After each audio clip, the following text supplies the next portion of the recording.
আসসালামু আলাইকুম। এই সেই জাহাঙ্গীর ভাই, যিনি এই বাগানটা তৈরি করেছেন। আসসালামু আলাইকুম। তো জাহাঙ্গীর ভাই কিন্তু অনেক কষ্ট করে বাগানটা তৈরি করেছেন। যখন তিনি ১ম বাগানটা তৈরি করে তখন অনেকেই কিন্তু তাকে অনেক কথা বলেছেন যে, "এই ফলগুলো কিন্তু বাংলাদেশী নয় যদিও, ভালো হবে না, মিষ্টি হবে না।" এরকম কথা এখনো কিন্তু অনেকে বলেন। কিন্তু ভাই কারো কথা শোনেননি। তিনি নিজের মতো করেই কিন্তু করেছেন। কারো দিকে দেখেননি। তার নিজের অক্লান্ত পরিশ্রম আজ কিন্তু এই সফলতার মুখ দেখেছেন এবং দেখুন প্রত্যেকটি গাছেই কিন্তু বেশ সব ভালো ফল। ভাই কোথা থেকে নিয়েছিলেন চারাগুলা? কিন্তু চুয়াডাঙ্গা থেকে নিয়ে আসছিলাম। তারপর কয়শো আমি চারা আনছিলেন ১ম? চুয়াডাঙ্গা থেকে নিয়ে আসছিলাম ২০ টা। ২০ টা। তারপর আমি নিজেই চারা করছিলাম নিজেই ওই এখানে। যে বাড়ির পাশে যে বাগানটা, বাড়ির পাশে মানে ওখান থেকে ১ম এ পরে ২০ টা আনি নিজে তারপরে চারা নিজে করে চারা করছি। এই বাগানটা করছেন। জি। তো এখানে কত গাছ আছে? গাছ আছে ১৮০০। ১৮০০ ১৮০০ গাছ আছে? জি। এখন কি আপনার আরো নতুন করে কি বাগান করার ইচ্ছা আছে? হ্যাঁ, যে এখন তো ফল ভালো হচ্ছে এবং নতুন বাগান করব মানে সারা দেশে তো সাড়া ফেলে দিছে যে জাহাঙ্গীর এবছরই ভাইয়ের কিছু কমলা শুরু বাগান হবে আরকি বাগান। আবার শুরু হবে। কোন জায়গায় ওটা? এর এখানে আশপাশে? আমাদের আশপাশে। এই দেখুন এই ফল কিন্তু খুবই সুস্বাদু ফলগুলো। মিষ্টি যেমন এই যে ভিতর দিয়ে ভাই এদিকে আসেন। এদিকে আয় রাসেল। এই দেখুন এই পাশ থেকে আপনি যেদিকে যাবেন সব দিকেই কিন্তু একই রকম চিত্র দেখা যাবে। তো ভাইয়ের খালাও আসছে আজকে বাগান দেখতে। তাদেরকে একটু সময় দিবে এজন্য ভাইকে আমরাও ছেড়ে দিচ্ছি।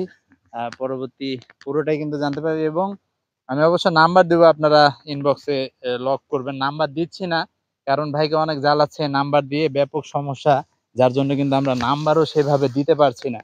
আ অনেকে সমস্যা করছেন বিভিন্ন সময় যেহেতু এখন অনেক ব্যস্ত ফল বিক্রি নিয়ে, সেজন্য নাম্বারও দেয়া হয়নি। বাংলার কাশ্মীর দেখুন কিভাবে কমলা পড়ে রয়েছে। মাথার উপরেও পড়বে কিন্তু। এই দৃশ্য কোথায় দেখতে পাবেন?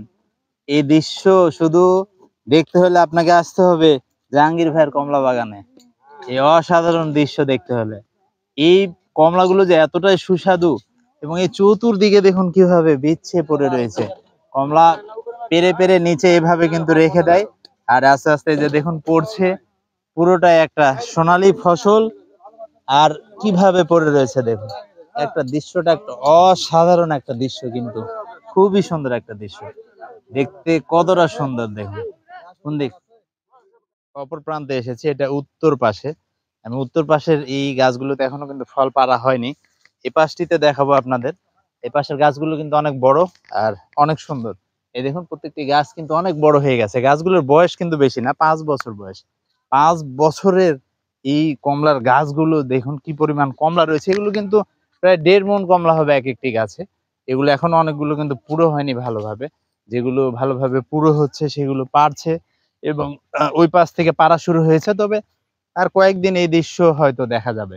আর এই প্রান্ত থেকে যদি আমি দেখাই, এই যে এই পাশ থেকে যদি দেখেন, যেখানেই দেখবেন একটা ফিল একদম ভিন্ন ধরনের একটা চিত্র।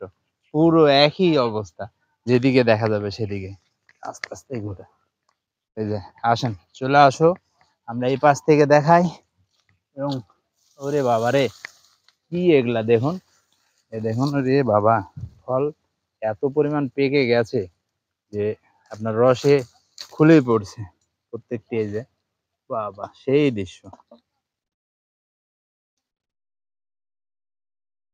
দেখেন এগুলা অনেক পেকে গেছে আর কি পরিমাণ ফল এই যে। উম যেদিকে যাবেন সেদিকেই ফল বেশি।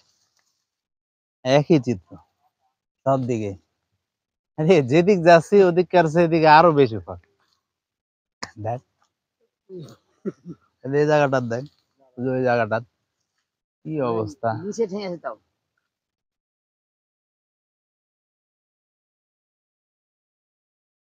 যেখানেই দেখবেন সেখানেই কি পরিমাণ ফল এই যে। বাবারে! শুধু কমলাই দেখা যাবে। এত পরিমাণ কমলা। কমলাটা মিষ্টি সেই মিষ্টি ভালো পারবে হবে। এই যে না মিষ্টি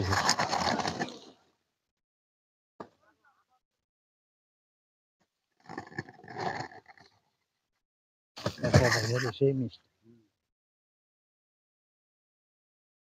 ভাই নিঃসন্দেহে সাকসেস আমি এখানে বলবো। কমলাই খাচ্ছি ভাই। তবে যারা নতুন উদ্যোক্তা খুব ধৈর্যের সাথে যদি করতে পারে এই কমলা বাগান তাহলে আশা করি সেই উদ্যোক্তা লাভবান হবে।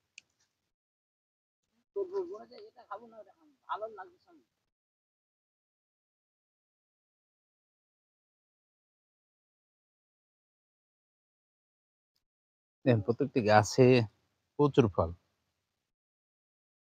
দেখতে যতটা সুন্দর খেতেও খুবই সুস্বাদু, খুবই মিষ্টি। অনেকে যারা এখনো ভাবছেন যে কমলাগুলো হয়তো খেতে মিষ্টি কম কিংবা দেশি জিনিস, এই বাংলাদেশের মানুষের একটা সমস্যা রয়েছে যে তারা বিশ্বাস করে না দেশের জিনিস হলেও যে কেমন হবে ফলগুলো খেতে। দেখুন প্রত্যেকটি যেদিকে যাবেন একই রকম চিত্র দেখা যাবে বাগানে। এই কি পরিমাণ কমলা রয়েছে।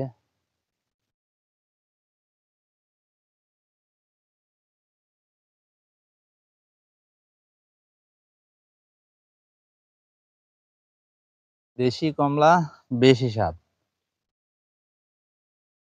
দেশি কমলা বেশি স্বাদ।